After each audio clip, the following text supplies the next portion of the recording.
இங்க ஒரு பையன் அவனுக்கு பொண்ணு தேடிட்டு இருக்கான். அதுக்காக அவன் என்ன பண்றான்னா ஒரு 2 பொண்ணுங்களை கூட்டிட்டு வந்து ஒரு தராசுல உட்கார வைக்கிறான். அதுக்கப்புறமா இவன் அவங்க 2 பேர்கிட்ட யார் எனக்கு அதிகமா வரதட்சணை கொடுக்குறீங்களோ அவங்களதான் நான் கல்யாணம் பண்ணிப்பேன்னு சொல்றான். இதை கேட்ட ஒரு பொண்ணுடைய அம்மா தங்கம் வெள்ளி வைரம்னு சொல்லிட்டு நிறைய எடுத்துட்டு வந்து வைக்கிறாங்க.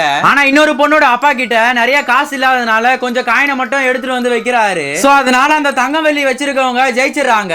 அதுக்கப்புறமா இவங்க 2 பேருமே அங்கேயே கல்யாணமும் பண்ணிக்கிறாங்க.